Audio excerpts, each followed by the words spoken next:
दोस्तों GTL infra की बात करें तो स्टॉक में आज भी बाजार खुलते ही लोअर सर्किट लग गया और आप देख सकते हो इसमें बिल्कुल कारोबार नहीं हो रहा है। कोई भी प्राइस अप डाउन देखने को नहीं मिल रही है। वॉल्यूम बहुत ज़्यादा कम है। ऐसे में क्या ये स्टॉक और नीचे जाने वाला है? कहाँ पे जाके लोअर सर्किट खुलेगा उसको समझने की कोशिश करेंगे। यहाँ पे दो बड़े ट्रिगर इसको मिल सकते हैं जिसकी वजह से एक शानदार तेजी यहाँ पे आ सकती है। तो वो ट्रिगर कौन से है उसको भी समझने की कोशिश करेंगे इस वीडियो के माध्यम से। सबसे जो बड़ी बात है कि बहुत सारे निवेशकों ने बहुत ज़्यादा इन्वेस्टमेंट कर लिया इस स्टॉक के अंदर, जबकि मैंने आपको लगातार वार्निंग दी थी कि ये बहुत रिस्की स्टॉक है और इसमें लिमिटेड निवेश करना चाहिए। और आप समझ सकते उतना ही कि वो इन्वेस्टमेंट आपका साइड में रह भी जाए तो उससे कोई ज़्यादा फर्क नहीं पड़े, क्योंकि ऐसे स्टॉक में लगातार अपर सर्किट के बाद फिर वैसे ही लोअर सर्किट भी लगते हैं।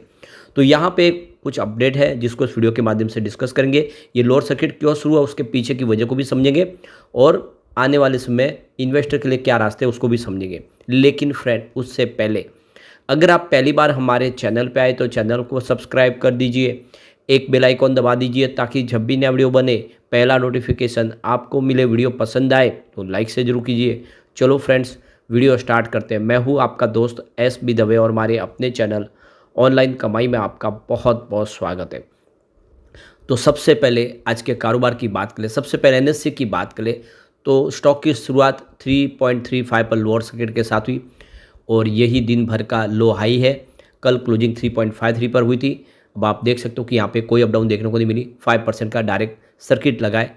दूसरी तरफ अगर हम BSE की बात करें तो यहाँ पर 3.41 पर लोअर सर्किट के साथ शुरुआत हुई। कल क्लोजिंग 3.5 के आसपास थी और यहाँ पर भी कोई ट्रेडिंग नहीं हुई है। ये दोनों ही एक्सचेंज में यहाँ पे आपको मौका नहीं मिल रहा है और इसके पीछे वजह भी है कि काफ़ी ज़बरदस्त यहाँ पे लोग बिकवाली के लिए सुबह सुबह आ जाते हैं, जिससे सर्किट खोल नहीं पा रहे हैं और सामने ख़रीदार दिख नहीं रहे। तो देख सकते हो कि यहाँ पे लगातार माहौल है वो ख़राब हुआ। वॉल्यूम एकदम कम दिखाई दे रहा है। पिछले एक महीने में इसका 26 करोड़ का ज़बरदस्त वॉल्यूम था। 15 करोड़ की डिलीवरी उठाएगी। 1 वीक पहले 26 करोड़ का वॉल्यूम हुआ था, सामने 16 करोड़ की डिलीवरी उठाएगी। कल इसका 3 करोड़ का पूरा डिलीवरी बेस काम हुआ।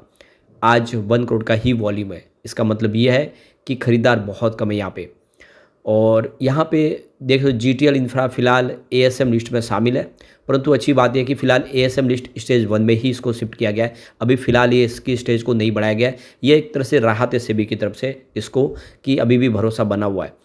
अब आप देख सकते हो कि स्टॉक ने जो दौड़ लगाई थी वो एक तरफा लगाई थी। ₹1.5 से जो स्टॉक ने दौड़ना शुरू किया था वो देख सकते हो कि 13 तारीख को प्रॉफिट बुकिंग के पहले लगातार दौड़ा और सीधा उस समय आप देखो ₹2.20 तक आ गया। तो ₹1.5 से ₹2.20 है। एक दिन की प्रॉफिट बुकिंग हुई, लेकिन उसके बाद जो स्टॉक ने दौड़ना शुरू किया तो पीछे मुड़ के नहीं देखा।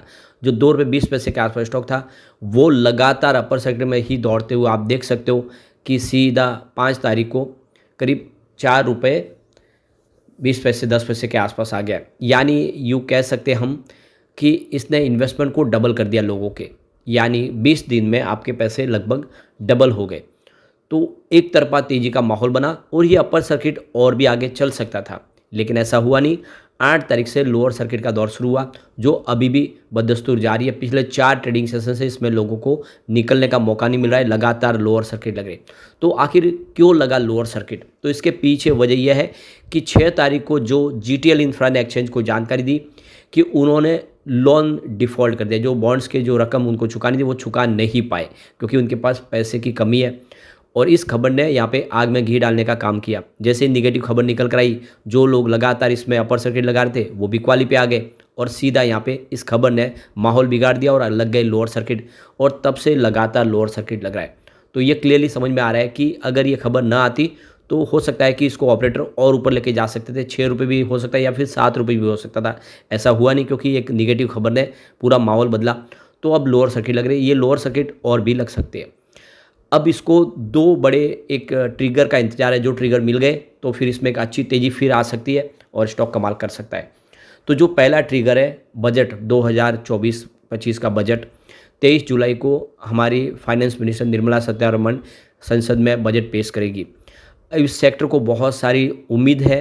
तो देख सकते हो कि यहाँ पे टेलीकॉम कम्युनिकेशन सेंटर से संबंधित जो कंपनियाँ हैं, चाहे वो टेलीकॉम इक्विपमेंट बनाने वाली कंपनियाँ या फिर ऑपरेटर हो, यहाँ पे उनके लिए सरकार की तरफ से कुछ यहाँ पे बड़े फैसले लिए जा सकते हैं। स्पेशल पैकेज दिया जा सकता है।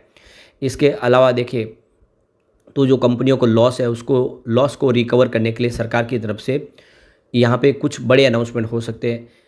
तो ऐसे में ये जो कंपनियां हैं इनको एक बड़ा बेनिफिट मिल सकता है सरकार की तरफ से। यहाँ पे इस सेक्टर के लिए जो डिमांड है कि यहाँ पे इन शेयरों के लिए जो जीएसटी है उसमें राहत दी जाए, सर्विस टैक्स के ऊपर कुछ राहत दी जाए। इसके अलावा जो एजीआर पेमेंट है जिसका मामला सुप्रीम कोर्ट में चल रहा है उसके ऊपर भी सरकार की तरफ से कुछ बड़ा फैसला लिया जाए। तो ये जीएसटी, एजीआर और इसके अलावा सरकार की तरफ से कुछ और इंसेंटिव दिया जाता है, कुछ बड़े फैसले हो जाते हैं, तो इस सेक्टर को एक बड़ा बूस्ट मिलेगा और इस सेक्टर से संबंधित कंपनियों की प्राइस में कई गुना वृद्धि हो सकती है। इसके पीछे वजह भी है कि इस समय डिजिटल क्रांति के लिए टेलीकॉम सेक्टर सबसे ज़्यादा जरूरी है, उसके बिना कोई भी डिजिटल कामकाज हो नहीं सकता है। तो सरकार इसके लिए कुछ बड़े अनाउंसमेंट कर सकते हैं, आशा है इस सेक्टर को। तो ये जो बात हो जाती है तो इसको एक अच्छा फ्रेश ट्रिगर मिल जाएगा, ये स्टॉक फिर दौड़ना शुरू हो सकता है। सरकार से कुछ और डिमांड भी है इस सेक्टर की, जैसे कि कस्टम ड्यूटी के लिए उसमें राहत देनी चाहिए, इक्विपमेंट को कस्टम ड्यूटी से फ्री किया जाए। तो ये जो सारी बातें हैं, ये जो लाइसेंस फीस है उसमें कुछ कटौती की जाए, तो इससे इस सेक्टर को बूस्ट मिलेगा और फिर एक तेज़ी बनेगी। तो यह एक बड़ा ट्रिगर हो सकता है। दूसरा ट्रिगर है Q1 का रिजल्ट। अब Q1 की शुरुआत हो चुकी है। Q1 अगर अच्छा होगा तो यहाँ पे एक अच्छी तेज़ी बनेगी, क्योंकि पिछले कई क्वार्टर से लगातार बिजनेस खराब है, इसका लगातार रेवेन्यू प्रॉफिट गिर रहा है। आप देख सकते हो कि मार्च 2023 में 394 करोड़ के आसपास जो रेवेन्यू था वो लगातार गिरते हुए मार्च 2024 में देख सकते हो कि करीब 335 करोड़ तक आ गया। दिसंबर में ये 342 करोड़ के आसपास था। तो चाहे आप क्वार्टर ऑन क्वार्टर बेसिस पे देख ले या ईयर ऑन बेसिस पे देख ले, तो आपको रिवेन्यू गिरता हुआ ही दिखाई देगा। और ये जब तक रिवेन्यू बढ़ेगा नहीं, या पे स्टॉक के अंदर हम कल्पना नहीं कर सकते कि बड़ी तेज़ी बने। ये अलग है कि एक ऑपरेटर इसको गेम करके कुछ भी कर सकते हैं, जो पहले अब इससे पहले गेम हुआ पूरा ऑपरेटर का गेम था, क्लियरली दिख रहा है, और मैंने बार बार आपको बोला भी था। अब बात करें प्रॉफिट लॉस की, तो वैसे तो मार्च 2023 में बहुत भारी 756 करोड़ का लॉस था। जून में उसमें एक बड़ी कमी आई, 103 करोड़ के आसपास लॉस रह गया, लेकिन उसके बाद लगातार 4 क्वार्टर से लॉस बढ़ ही रहा है। आप देख सकते हो मार्च 2024 आते ही जो लॉस है वो 215 करोड़ तक पहुंच गया है। तो पिछले 4 क्वार्टर से लॉस में वृद्धि हो रही है, रिवेन्यू गिर रहा है। ये आंकड़े सुधरने चाहिए। यहाँ पे अगर थोड़ा भी सुधार देखने को मिलेगा तो ये स्टॉक कमाल कर सकता है, फिर दौड़ना शुरू हो सकता है। इसके अलावा इसका नेटवर्थ जो लगातार निगेटिव हो रहा है, 2019 में 1671 करोड़ पॉजिटिव था, यानी 2019 कंपनी के लिए काफ़ी अच्छा था। लेकिन कोविड काल के बाद इस कंपनी की कमर टूटी। आप देख सकते हो कि 2020 में जो 193 करोड़ निगेटिव था नेटवर्थ, वो 2023 आते थे 4541 करोड़ निगेटिव हो चुका है। यानी कंपनी पूरी तरह से देखें तो बहुत ज़्यादा नुकसान में है, और ये इसके लिए सबसे बड़ी प्रॉब्लम है। और जब तक इसका निपटारा न हो इस स्टॉक में हम बड़ी तेज़ी की कल्पना नहीं कर सकते। तो फिलहाल इन 2 ट्रिगर का हमें इंतजार करना होगा। अब यहाँ पे आखिर सर्किट कब खुल सकता है, उसकी क्या संभावना है, उसको हम पीवट लेवल के माध्यम से समझने की कोशिश करते हैं। इसके लिए जो पहला सपोर्ट था 3.60 का, जहाँ सर्किट खुल सकता था, वो सपोर्ट टूट चुका है। इसका मतलब ये है कि ये स्टॉक और नीचे आ सकता है। सेकंड सपोर्ट इसको 3.06 के आसपास मिलेगा।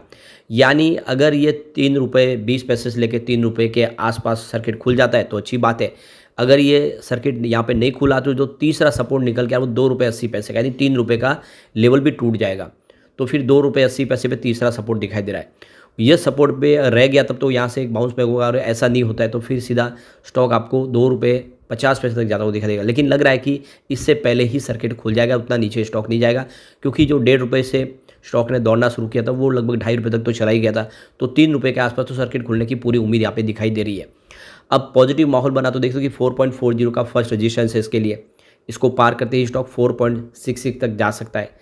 फिर तेज़ी आगे जा रही है कि तो 5.20 यानी 5 रुपये तक जा सकता है। तो उम्मीद है कि सर्किट खुलेगा, लेकिन जैसे कि काफ़ी लोगों ने बहुत भारी मात्रा में बिकवाली की है, उनकी जैसे वो बिकवाली रुकेगी तो यहाँ पे अपर सर्किट लग सकता है। जैसे ही लोअर सर्किट खुलेगा फिर अपर सर्किट भी लगेंगे, ऐसी संभावना है। लेकिन अभी आपको वेट करना होगा, इसमें अभी भी रिस्क बहुत ज़्यादा बाकी है। और ये मैं बार बार बोला हूँ कि ये कंपनी फंडामेंटली बहुत वीक है, ज़्यादा इन्वेस्टमेंट तो इसमें बिल्कुल ना करें। लेकिन फ्रेंड, कोई भी इन्वेस्टमेंट करने से पहले अपने फाइनेंशियल एडवाइस बड़े ले लें या अपना खुद का रिसर्च करें, क्योंकि मैंने वीडियो आपके एजुकेशनल पर्पज़ के लिए ही बनाया। वीडियो पसंद आए तो लाइक से जरूर कीजिए और चैनल को सब्सक्राइब कर दीजिए। Thank you friends.